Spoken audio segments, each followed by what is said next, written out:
Welcome to the Seasons of Singleness podcast. I am your hostess with the mostest, Tiffany Sneebrose. Seasons of Singleness.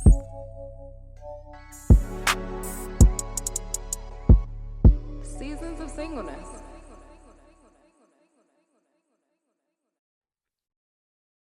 Hey y'all, and welcome back. Thank you so much for tuning into season 4. Y'all, we've been at this thing for 4 whole seasons, which is absolute madness. When I first got this vision from the Lord above, he said we're going to make this thing short, sweet, and simple. We are going to do 6 seasons, 6 episodes per season, so only 36 times do I come and talk to y'all, and hopefully that was right, because it's a long story about how I don't know math. But anyway, back to the matter at hand. Yeah, 4 seasons in. We halfway there. We are halfway there. And yeah, I can't wait to see what God has to really provide in this season. Like, point blank period. We upgraded just a little bit. Just a little bit. Okay. We still low budget, no budget. All right. My homegirl made me a shirt. It was so cute. I was like, yeah, I think I'm gonna do this season 4, which means I'm probably gonna have to wash it and iron it, but neither here nor there. Okay. Uh I specifically just want to say thank you, because y'all could be anywhere. You could be anywhere else spending the next 20, 25, 30, maybe a 45-minute episode. You never know. Just somewhere else. Like, you don't have to be here. So I really do appreciate you for showing up. Our subscribers list has grown tremendously. And to be completely honest, I'm just here. I'm just out here telling my story. And that's it. That's all. My plan is to help people grow through exactly what it is that they may be enduring in their season of singleness, or their single state. So that's me. That's the purpose. I ain't here to gloat or gain a whole bunch of followers, or get money from this. If that is the plan, then that's the plan. Or if that happens, then that happens. But that is not the plan, right? So I'm just super grateful and happy that you guys are along taking this journey with me. Yeah. And without further ado, let's hop into this thing. Okay, so we left off at losing it all, part 1, right? So it's like really thinking about what do the kids say now? Like, crashing out, right? Like, your girl was crashing the fuck out. Oh, and if you're new here, I cuss a lot. So yeah, sorry in advance. Okay. That's when I upload these videos and they say, is this content made for kids? I always check no, because it's not. But yeah, so your girl was crashing out like something fucking serious, and I couldn't understand like what was happening in my life during that time. Anyway, it was just like, okay, cool, like this is where we are. Things aren't going the way that they're supposed to go, so I had no real viable way to express myself, or ask for help, or say like, hey, this is a thing that's happening. I couldn't call it out at that time, so you resort to crashing out. And crash out I did. Okay. All the way. So figuratively,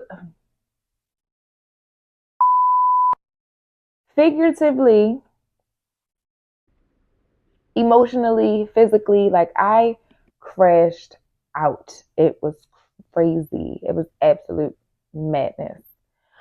In the middle of me crashing out, though, and I feel like a lot of people will understand this, especially as it pertains to you and your journey or your life walk, there are moments of silver lining. Like, it ain't all bad. We figure it out. We make do. We do the things. We grow. We get through it, right?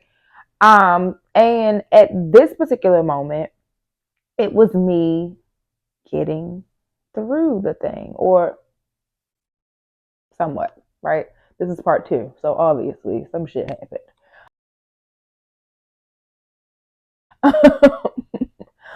But that's what I thought. In my mind, it was just like, okay, cool. I'm nowhere near where I want to be. I haven't done the work to even get there, right? But there is some small silver lining that is happening, or something is happening where I feel like I'm able to walk out of this thing and be okay.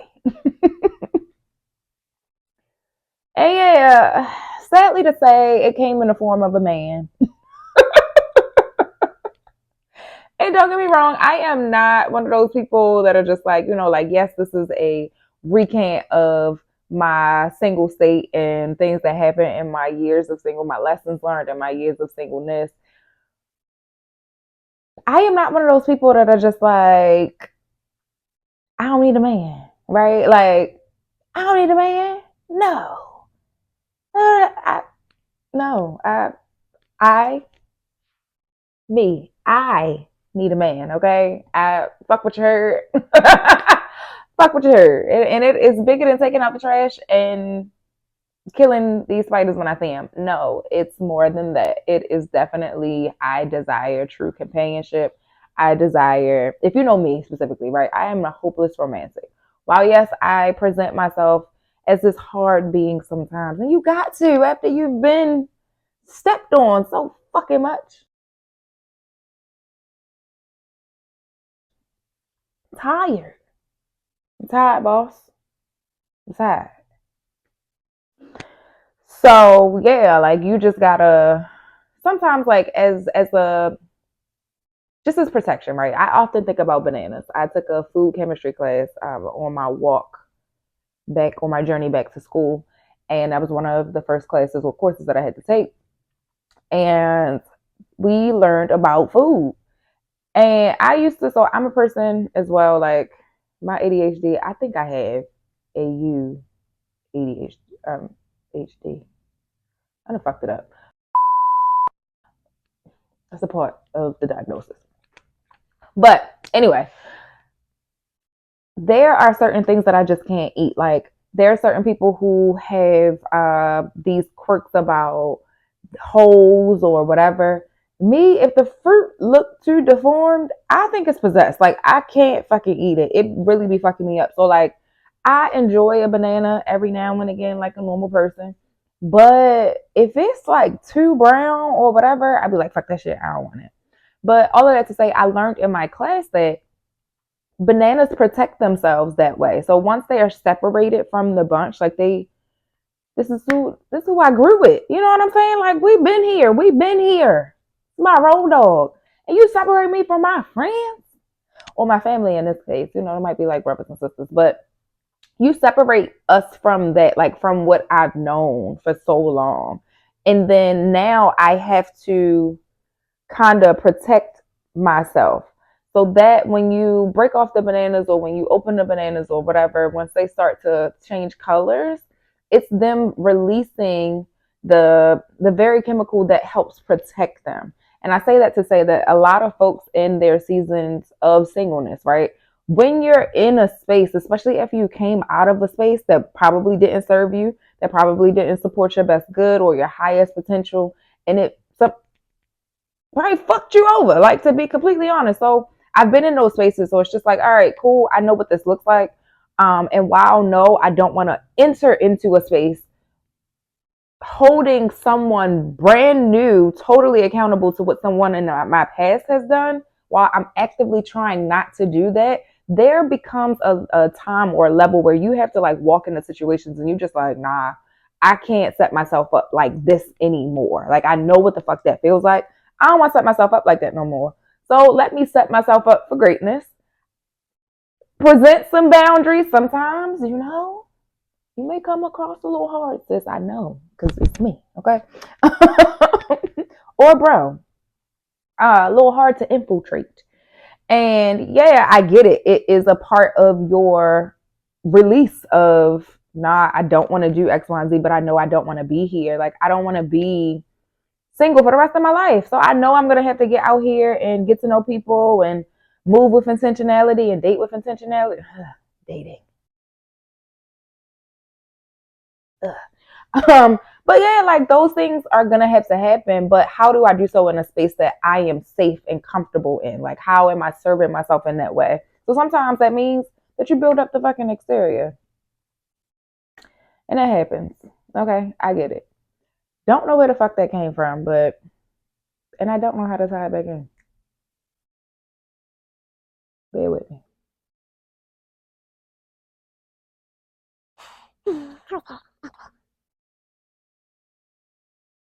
So yeah, you find yourself in these spaces, and you're like, okay, cool. I most definitely desire companionship. I desire to be loved. I desire true partnership. Like that is my thing. When people ask me, what do I think of when I think of my future partner, right? I want partnership. I'm tired of living life by myself. I'm so fucking tired. People talk about, I saw a podcast recently, one of the shorts popped up and they was talking about don't come to me, um, don't necessarily come to me while you're building, while you're doing the things. And while everyone is entitled to their opinion, especially reminder, our experiences shape our opinions and how we move forward. So that sister or that brother, whoever presented, right, probably have been through situations, multiple or one that really shaped their fucking perspective as it pertains to people who don't have shit to bring to the table. And while no, I'm not saying those folks are wrong, because y'all dragged my good sis, B Simone, for saying she ain't want a 9 to 5 man. She's not on a 9 to 5 level. So it's like, okay, cool, get that, understand. No shade, no tea to anybody that is working that hard or getting what they need to get. There are certain spaces and levels in your place and your grace that you just can't operate in. You can't fuck with that. It's not going to serve you. Like, it won't. It will not. Now, don't get me wrong. It's not to say that you won't find love in McDonald's, right? You might. You very well might, and that's cool. Power to you. Invite me to the wedding. But yeah, everybody isn't grace for everybody, and that's okay. That is a-okay. I say that to say that as you are taking the journey to date and do the things, be very mindful of the things that you want up front. We settle so fucking hard for shit just because it's like what we want. And I can say that because I've been there, like over the last few years. Like, I'm like, okay, yeah, I desire, as I stated before, true partnership that is in the form of companionship first. Because I know if you're my companion, the relationship might last a little longer. Everybody breaking up and shit because y'all don't even like each other. Like, figure out if you fucking like me. Yeah, you probably like what I bring to the table. I'm a little curvy. I funny as fuck. Quiet as kept. I'm with the shits. Like, like, so you like, yeah, I can fuck with her. Like, I can see a life with her, whatever, whatever. Then you get to know me and I'm like my good sis. Brown in the AM, put my neck up on the floor. Play the right song in this bitch, my system yelling out, let's go. Ratchet shit on top of cars, we shaking ass and up the roads. Look, I say, go. Let me see that ass. Dancing over your head and shit, just got the zoomies for no motherfucking reason. And you're just like, yo, what the fuck is wrong with her? Like, what's wrong with her? What's wrong with her? But that's me. So it's like, get to know me first and whether or not you fuck with that. I was dating this guy, or talking to this guy. I ain't gonna say dating. Talking to this guy, and he's like, yeah, you're just not ready for X, Y, and Z. No, you don't know me enough to be like, I'm ready to settle down. And while I understand you may be in that space, you've been dating for a while. I ain't been dating for that long. So yeah, give me a second. Figure out if you like me first. Let me figure out if I like you. But all of that to say, that shit happened, I guess, pretty quickly for me.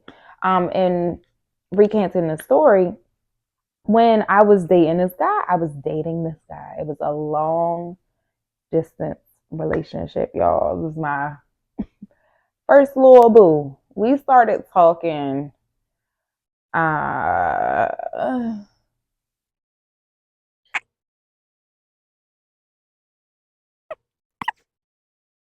damn.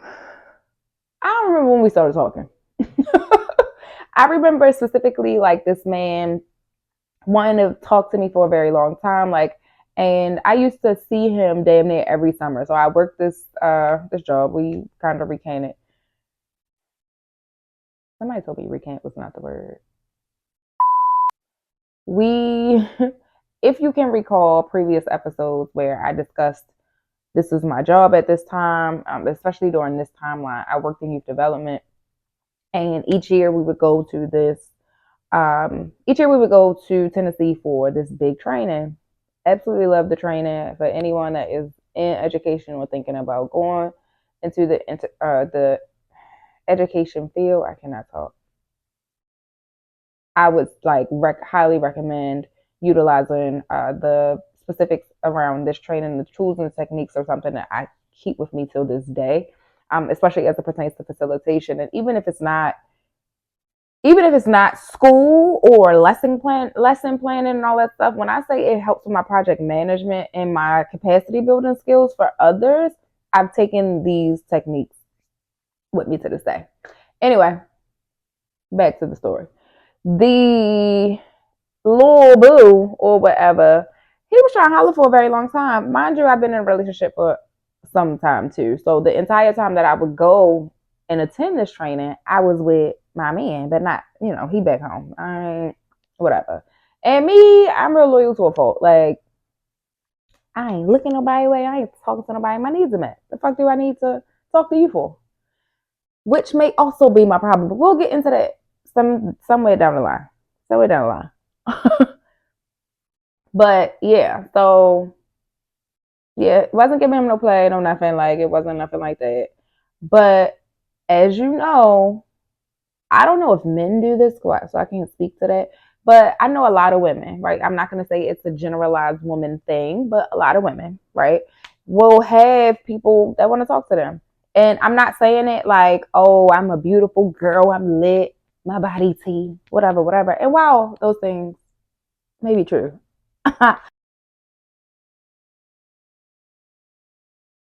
but but no, because what we've seen on the internet is men will literally fuck a corpse or a crackhead. So you got a vagina that makes you desirable, and you breathe. So that's 2 for 2. I'm just saying, don't feel a way about it, sis. I gotta tell it to myself too. Like, girl, niggas will fuck a horse if they could. Calm down. You're not on let. Me to me.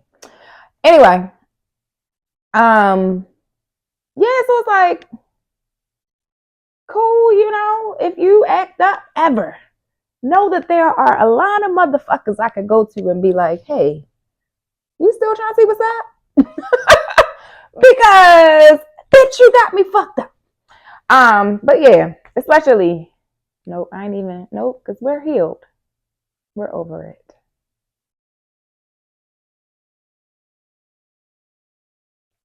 Anyway, yeah. So there are times, and I mean, shit, men probably do it too, because Usher had the song.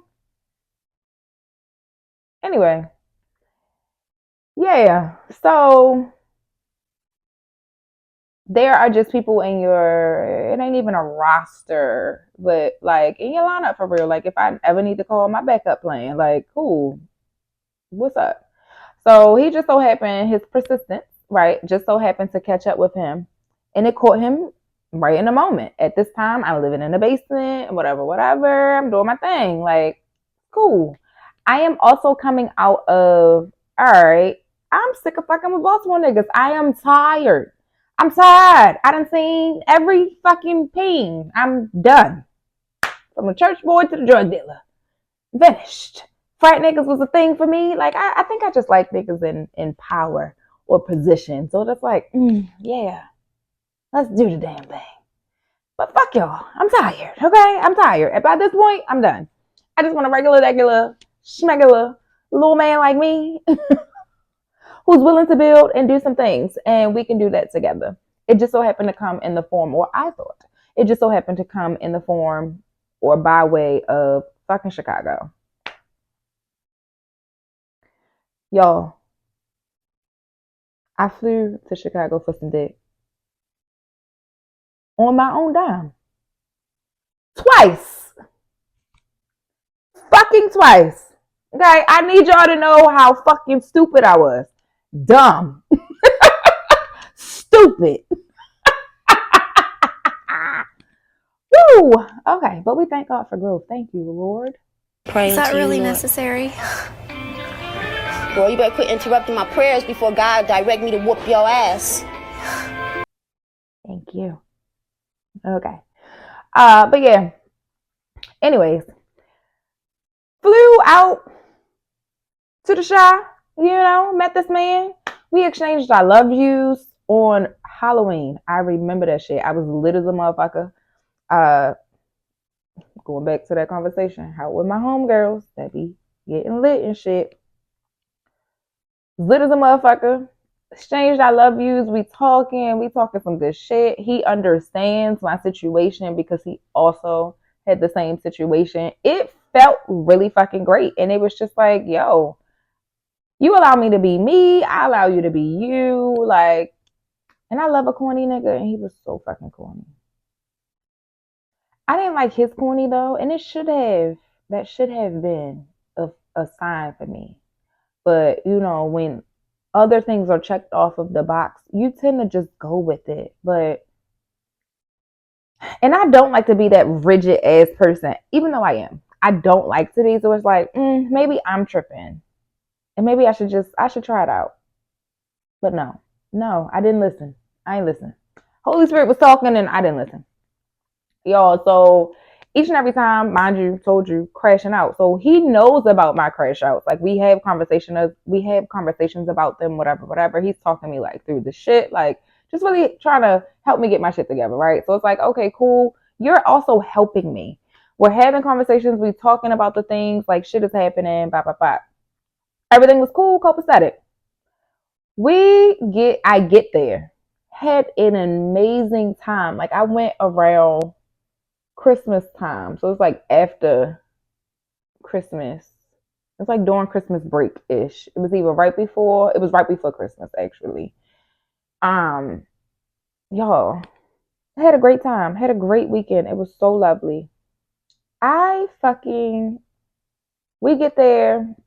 He and I, just some backstory, he and I would have authentic conversation, as I stated before.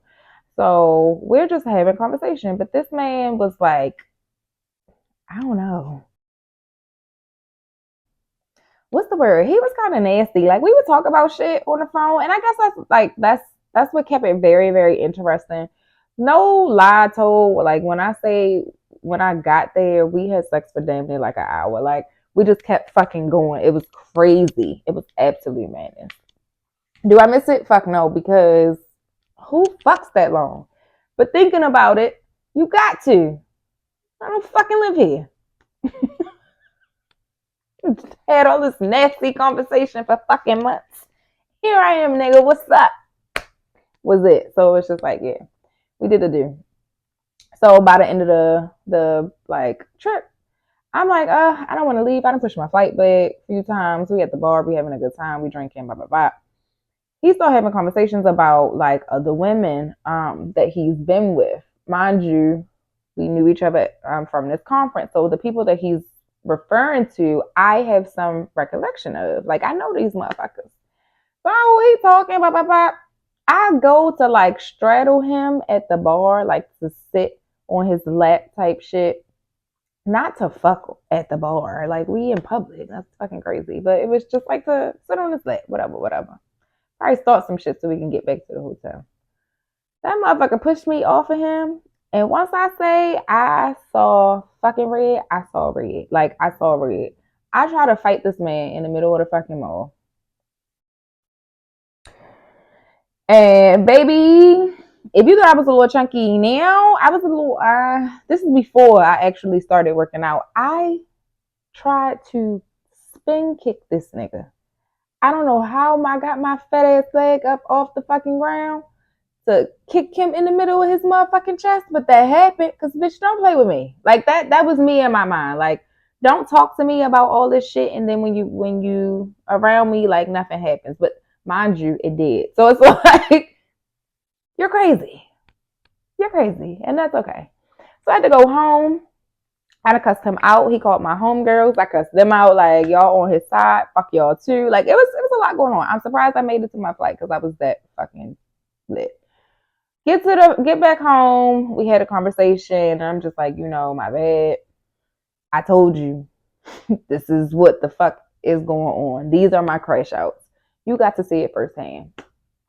Child, I done told this man that I could have got fucked by anybody out there. At that time, I had met this man out. Is it Caravana? It was in Toronto, right? So they have like this big Caribbean festival, and we went. Me and my friends went. I met this man from Chicago out there. We was talking on Instagram. We exchanged Instagrams, whatever. He was cool, like cute guy.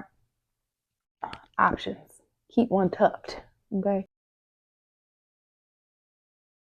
But yeah, it was this guy I used to talk to that lived in Chicago then. So we were supposed to meet up, but I didn't look like that fucking brat doll first night I got out there.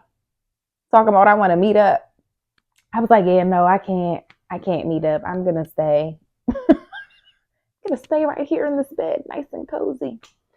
Yeah, it was crazy. But anyway, all of that happened. So I wound up not meeting up with them. But when we got into our little scuffle, I remember like really disrespecting him in a way. It was just like, all right, fuck you. I could get anybody out here, whatever. I already got 2 niggas that want to eat my pussy anyway. Like, all in the middle of the Uber, like, bitch, calm down. I'm sorry. And he was so gentleman-like, because it's no fucking way.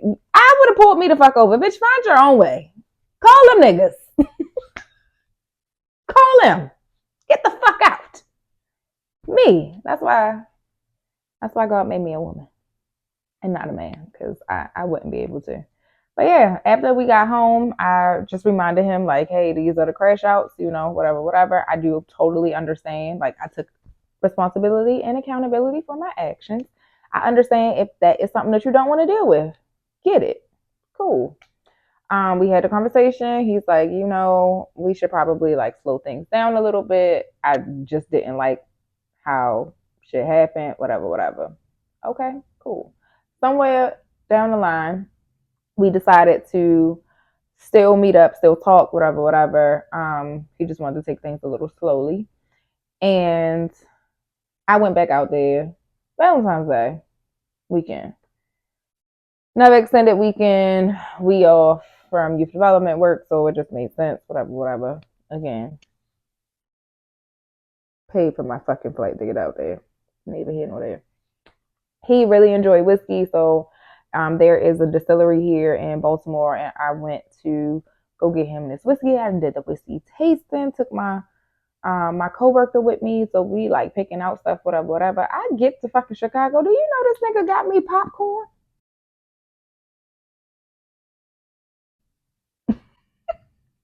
Fucking popcorn. And if you know me, I only eat one type of popcorn, and it has to be kettle corn. Like, and that's it. It was cheese popcorn in a little heart paper. Red flag number 2, because it was just like, oh, you don't know me at all. All this talking we've been doing, you don't know this. And I know we've been on FaceTime, so I'm sure you've seen the way that I ate fucking popcorn. My friends say it looked like I'm picking crabs, because them kernels be fucking me up. When I had braces, I couldn't eat a whole bunch of shit, so I had to figure out how to eat it without fucking up my teeth or, the hardware that resides there. So it was like, yeah. Ever since then, that's the only way I eat popcorn. But anyway, long story short, So I told him, since I was there, we working, we taking things slow, whatever. I'm not going to get drunk at all. I'm not going to do this. I lied.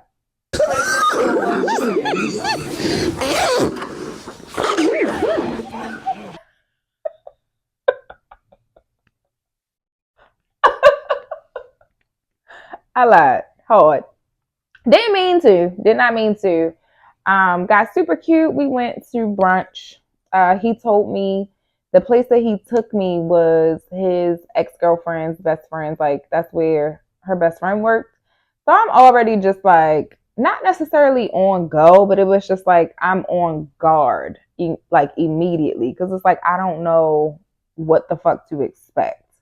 And I don't know, like, I don't know how people are with their best friends or how people are with their friendships, but as it pertains to me and mine, if somebody is to ever say something out of the way or whatever to me, my homegirl, whoever, yeah, I feel a way about it. It be me mad as shit. You probably ain't even mad. And now I have to get to the point where now it's like, okay, if you're not upset, then I won't be upset.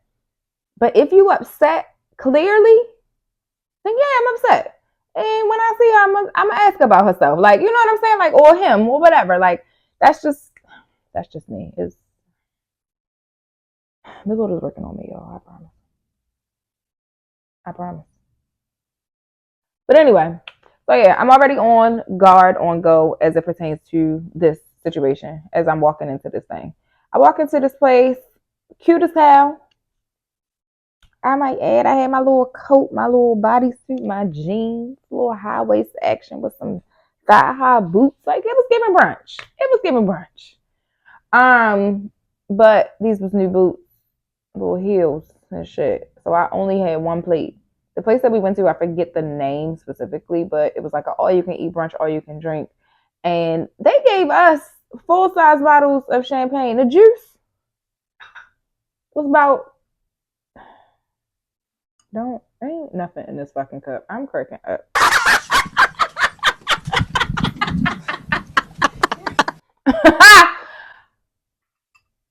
Juice, what is it? Container, catheter. It's probably about this fucking size. Like, ma'am, go the fuck ahead.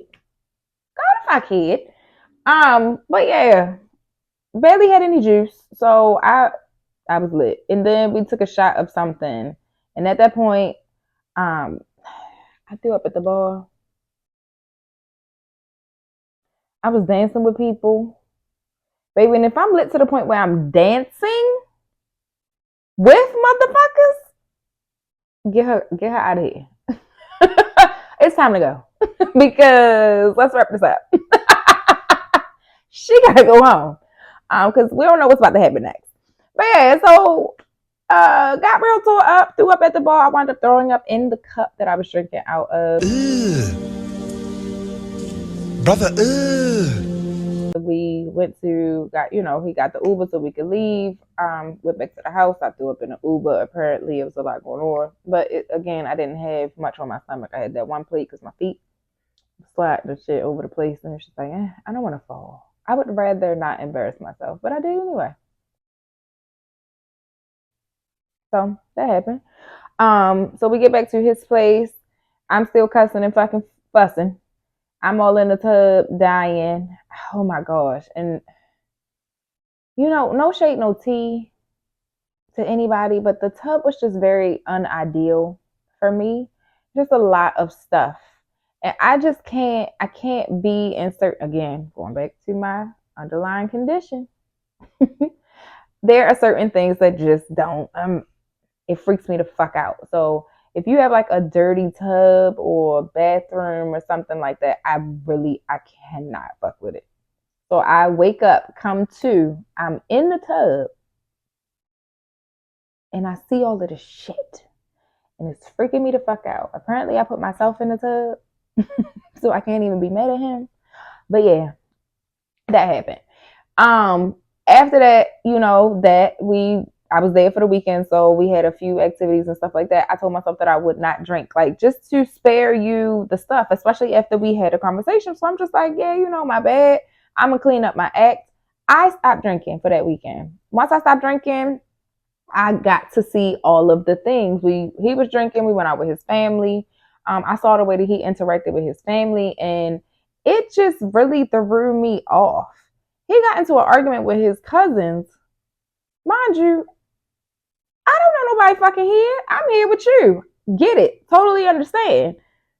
I done already crashed out twice. Why the fuck do you want me to do it again? So, and I say that because once we got in the car to go back home, he started fussing at me like I felt like you didn't have my back. I don't know your family fucking situation. You're talking to your cousins about. So the debate came about the R. Kelly tapes that came out. I forget what the actual thing. It was Surviving R. Kelly came out. So the cousins, they started having a fucking tit for tat going back, and nigga brought up his father doing some reckless shit like to his cousin.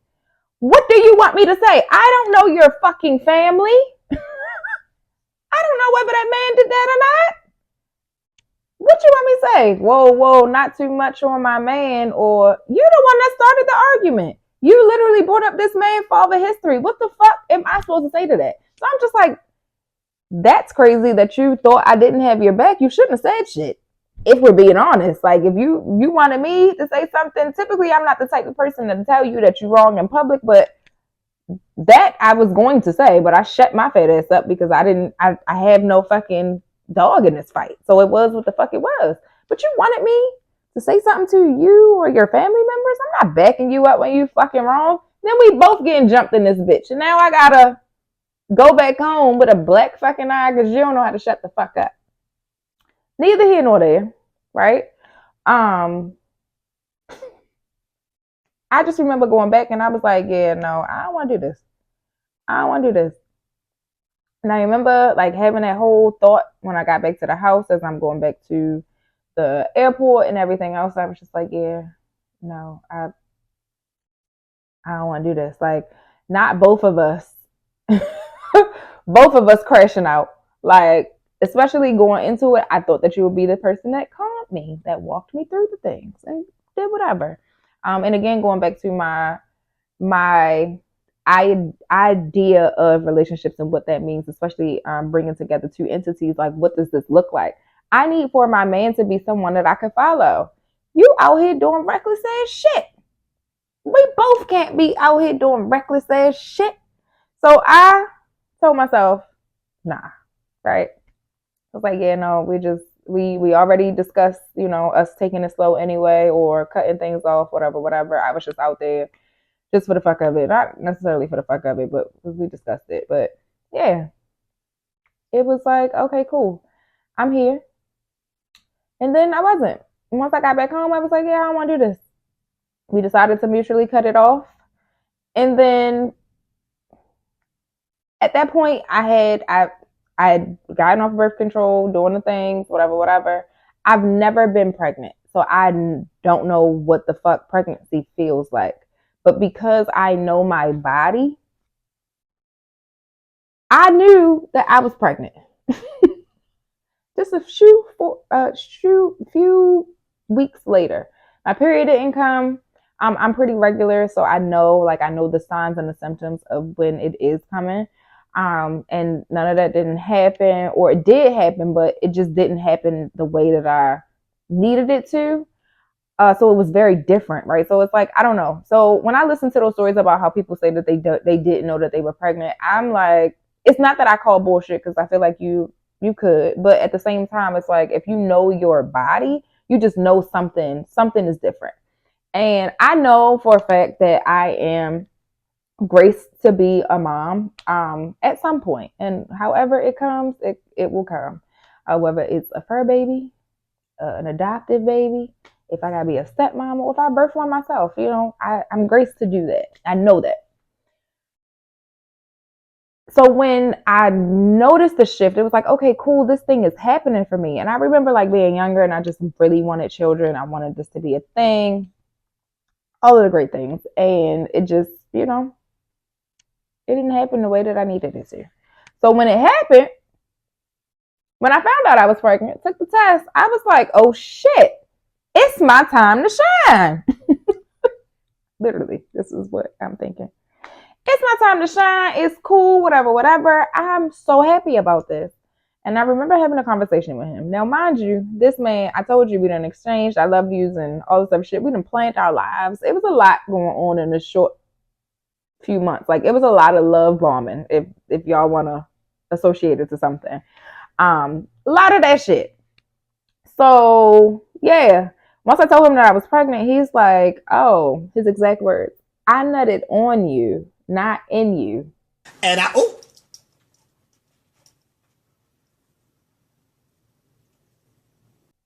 First of all, I felt disrespected because it's like, bitch, you nutted on me. Boy, fuck you. Like, stop playing with me, okay? Calm down. But then it was just like, okay, cool. All of the things that you said don't mean shit. Got it. You just talking just to hear yourself talk. Cool. And I was just like, all right, fine. I literally remember. Okay, cool. Hung up the phone. You ain't got to be here. You don't even live here. Doesn't fucking matter. Doesn't fucking matter. So yeah, I had this notion, specifically, I was very excited. Like, yes, this is something that I've always wanted. This is just the way that it's coming. I'm going to have to boss up. Like, I immediately just thought, like, okay, this is going to be the thing that transforms my life. Fucking stupid. And a lot of people have that same notion. Like, all right, my relationship isn't working. This baby gonna change it. Like, we've been talking about this. Like, oh, even if it's said in passing, like, we're just like, oh yeah, this is gonna change that. It's gonna change the trajectory of my life. Like, shit is about to go swell for me. Fuck ass no. Fuck ass no. And I say that with love. Fuck ass no. A baby is not going to change anything except for your fucking life. It ain't about to make the relationship better. It's not about to make him stay. It's not about to make you boss up. No. There are so many responsibilities that come with having a child outside of the physical, the emotional, the spiritual. Like, all of that changes once the baby comes. And those are things that we don't necessarily think about. We think about, there's something that's going to love me. There's something that's going to be my mini-me, my twin. I can dress them up, whatever. We don't think about the psychological that happens behind two entities coming together to produce. Just because you can do it by yourself doesn't mean that you fucking should. Or just because you can do it doesn't mean that you should. We'll get into that later.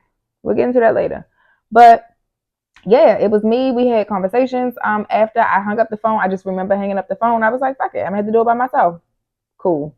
I've been looking for an out to get out of this man's basement. And yes, I forgot to tell you, that's the kicker. I'm pregnant in this nigga basement. Like, the fuck? Bitch, you gonna bring a baby to my house?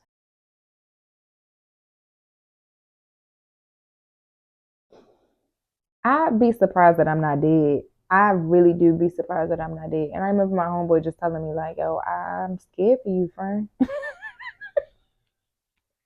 After he indeed fucked me too. Just trifling. Okay. Reel it back in. But yeah, so it's just like really thinking that these things are going to change just because these things are together or because they're here is not the fucking, it's not it. It's not the, it ain't it. It ain't no Riz there. And I feel like I used that wrong. I'm sorry. I be trying. But yeah, the situation is real. It's real flaky. It ain't it, Stank. And let me be the first to tell you from experience, it ain't it. But it was me, like, really thinking my life about to change. I really had this thought, like, my life is about to change for the better because this is something that I've always fucking wanted. This is something I'm finally getting. And yeah, it's here. I got to boss up. Like, it has to happen now. I got a short amount of time to do so. Let's figure out the things. We had a conversation. I went to, this was in March. I went to North Carolina with my best friend, and we had a conversation, he and I, because at that point I stopped talking to you. You literally already made your decision. Fine. He's like, you can't. I remember that conversation. You can't not talk to me. Like, this decision affects the both of us. whatever. I'm like, it doesn't. You said what you said, and cool. I respect it. You won't ever have to worry about me ever again. Like, totally fine. He's like, it doesn't work like that. I also too want a family. Like, you guys should move out here. How is that gonna happen? Like, this nigga picking out baby names and shit. Like, it was a lot. And I'm just like, sir, literally 2 weeks ago you wasn't on this shit. So what the fuck do you want from me? We had that conversation and I'm just like, all right, cool. I'll keep you updated, whatever. And like a bad April Fool's joke, I remember this day like no other. I was working after school. I had 2 staff members that was late. I remember bleeding. I started spotting. I had already told my staff that, or my team, I told my team already that I was pregnant. I was expecting. And everybody's happy, doing the things, whatever. And April fucking 1st, like a bad April Fool's joke, I was spotting. I went to the hospital. I spent 12 hours in the fucking ER. They told me that I miscarried or that I was miscarrying. I went to a actual gynecologist. It's fucking crazy. Had the conversation. They did let me know that I was miscarrying. That the egg was falling slowly, and I had to get an abortion. To kind of help, or no, not necessarily. So they said that I could either take the pill to help it fall faster or let it fall out on its own because it was already falling. So I'm just like, I don't want to go through this any fucking more. So let me take the pill to just help it go along, whatever. And did that. I went in, at this time, we had this really big grant that provided us a lot of fucking funds, but they required a lot of documentation. So we had this audit coming up. And I remember going in for my checkup. I had a conversation with my supervisor and team, like, hey, I'll be there after I let everybody know. So the same time, I'm letting everybody know the things. Y'all, and that year specifically was one of the fucking hardest years I think I've ever fucking experienced. Like, from me getting robbed to now, losing a car, walking into the season where I'm crashing out all the fucking time. Now I lost my baby. Like, it was just a lot going on. It was a lot happening all at fucking once. And I remember just going in, I'm like, all right, I had to have conversations with people, especially people, I told y'all, work was my joy. Like, I was just at work all the fucking time. That's all I fucking did. Work went out. And it was just an ongoing fucking cycle. So everybody at work knew, or the people I worked with knew. So everybody, my village holding me accountable, holding me together. So I let my supervisor know, like, hey, I'm going in for this routine checkup after X, Y, and Z. She's like, all right, cool. I had my laptop and everything else. I lost so much blood as a result of the pill, but then the pill didn't take. So the baby's still up there. I'm losing fucking blood. They like, no, we got to give you an emergency DNC right now. And I'm like, fuck, I got this big ass audit. I am in the middle of labor and fucking delivery. So there are women around me, surrounding my room, giving fucking birth. And I'm losing my baby. The baby that was supposed to help me get to my next phase in life. It ain't happening. It's not fucking happening. Nobody's here with me. Like, and this is pre-COVID. So it's like, ain't nobody here. I'm just doing the shit by myself. And it was a big reminder that you got to get your shit together. You have got to get your shit together. Everything that you said or boasted about, like, or just thinking about, like, okay, these are the things that are going to make me better, have been removed. What the fuck else do you have? Right? And I imagine this is how the Lord talks to me. I don't know if he talks to you all like that, but sometimes I need should have the V8 moment. But yeah, and it's just like, okay, now that everything's gone, do I have your attention now? Everything gone. Do I have your attention? I'm thinking I could have lost my job because I didn't have my documents in for this audit. They were due literally that day. So we were all getting together to submit and do the things. So I'm all with the IB in my arm, work don't stop, whatever, stressed about that. Had to get the surgery to remove my life form because I'm losing blood. I was literally filling up a pad every hour. I'm losing so much fucking blood. I'm stressed. It was a lot going on. And yeah. At that time, I wasn't as close to God as I am now. But I feel like even now in my spirit, as I'm recanting this story, it was like this, it was necessary. It was so necessary. I had to put you in a place where you were by yourself in order for you to hear me, in order for you to see me, in order for you to actually move in the space that I need you to be in. I had to remove these things. Because where would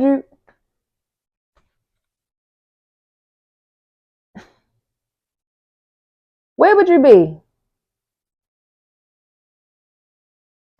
I told myself I'm not going to be one of them people that cry on camera, and it won't be me, but goddamn. All right, Lord. Where would you be?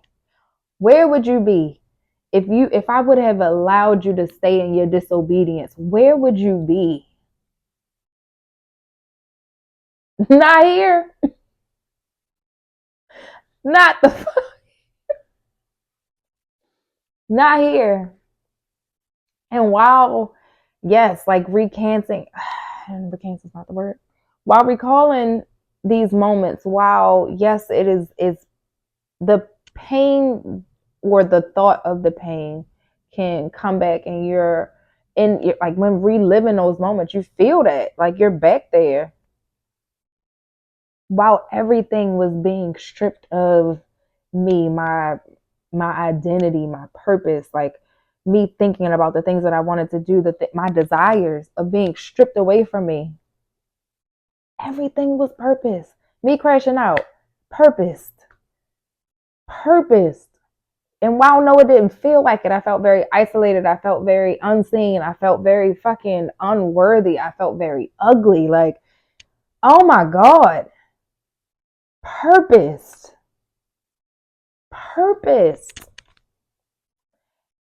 And I say that to people who find themselves in that state. It's purposed. It is purposed. Yo, and it's even recalling and recanting it, while no, you probably don't, it is the story. It's entertaining, it's funny, whatever. But going through that shit, bruh.